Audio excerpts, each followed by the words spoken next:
Well, a fairly inconclusive Friday in Hungary. Dry in the morning, wet in the afternoon. Lewis Hamilton quickest in the dry. No surprise there. Mercedes still looking really good. But in the wet, Sebastian Vettel fastest in the Ferrari. So for Ferrari fans, that is a sign perhaps that some of these developments we've been talking about on the Ferrari, and you can see that on other videos on this channel, are starting to have an effect. Having said that, Sebastian's V style of driving always works pretty well in the wet, regardless of what car he's driving, where he is, what tire temperature issues are out there.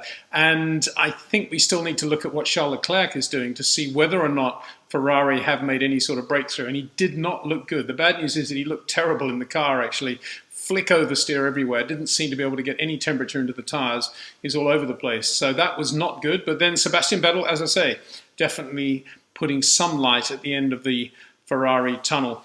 In general, all the cars looked skittish in Hungary except for the two racing points, and when he was out there in the wet, Valtteri Bottas. We didn't really see Lewis Hamilton on a flying lap, but I'm assuming it would be just as good for him as well. So this year's Mercedes, last year's Mercedes, the racing point, both very good, but everybody else just struggling to have any sort of grip, any sort of ability to put the power down, correct slides, do anything in any sort of fluent manner, just went out the window. And the Formula One cars looked pretty much out of their normal field of operation today. I guess that's a tire temperature thing. And let's hope if temperatures go up and the weather isn't quite as bad, that goes away, because the cars don't look good like that. They don't look drivable. The F2 car's pretty much the same.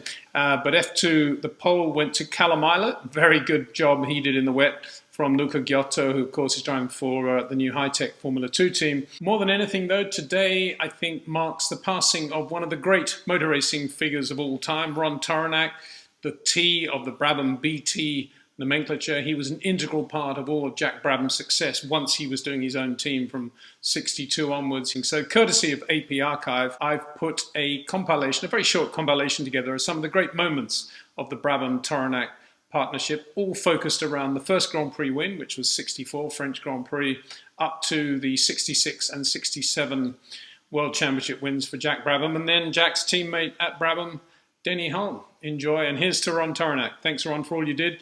Bit slow in adapting to monocoque chassis, but that was because you liked saving money, which was great for everybody concerned, and also you always believed the space frame chassis was easily repairable, and that was definitely true as well at a time when often chassis were damaged.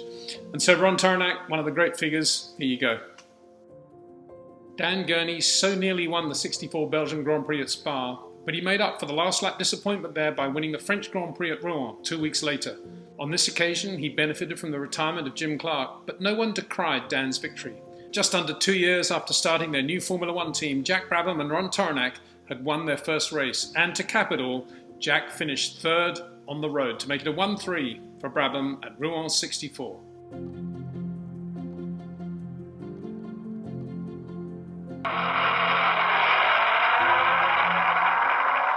It's the French Grand Prix, and it's the first Grand Prix victory for Australian Jack Brabham for 6 years.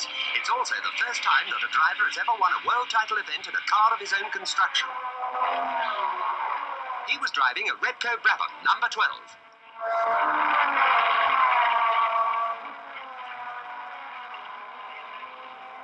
His average speed was also the fastest ever set up in a Grand Prix, nearly 137 miles an hour.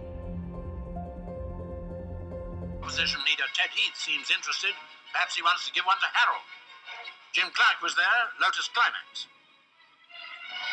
John Surtees, Cooper, and Jack Brabham in his own Repco Brabham.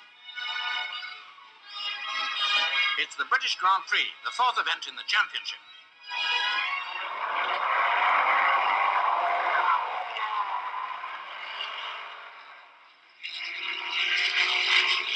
Fastest lap in practice gave Jack pole position on the grid. He kept in front right from the start, number 5.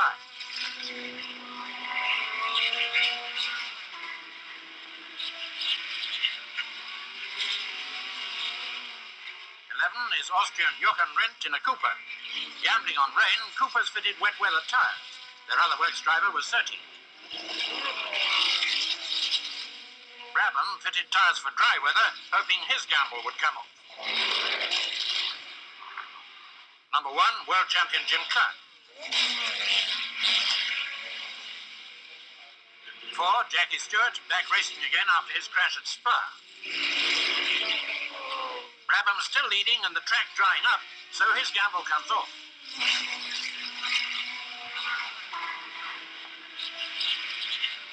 And now a race within a race. Graham Hill, number 3, BRM, fighting it out with Clark's Lotus, number 1.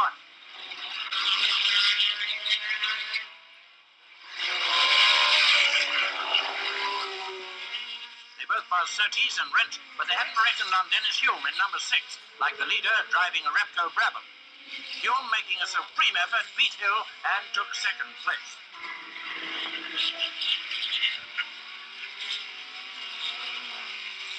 Out in front, Jack Brabham, ex-world champ, proves he's not too old at 40 by this superbly confident win.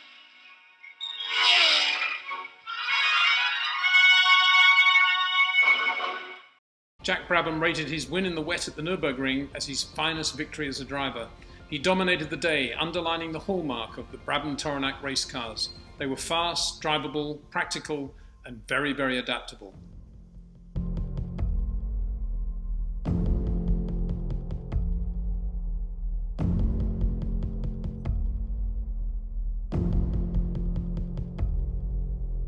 The familiar sound and fury of a major Grand Prix. This time the drivers are in France, racing on the new 2 3/4 mile Bugatti circuit at Le Mans. Jim Clark urging his Lotus Ford from 4th spot into an early lead. Graham Hill, another leader early in the race. But it's all up for Jim Clark's teammate Graham Hill with a severe case of scrambled gearbox. Australian Jack Brabham moved into second place behind Clark and then took the lead when Clark's gears got mixed up too. Jackie Stewart destined for third place in the BRM. Dennis Hume pilots his Repco Brabham into second place and leads the World Drivers' Championship. Second place man in world standings is the race winner, Jovial Jack himself.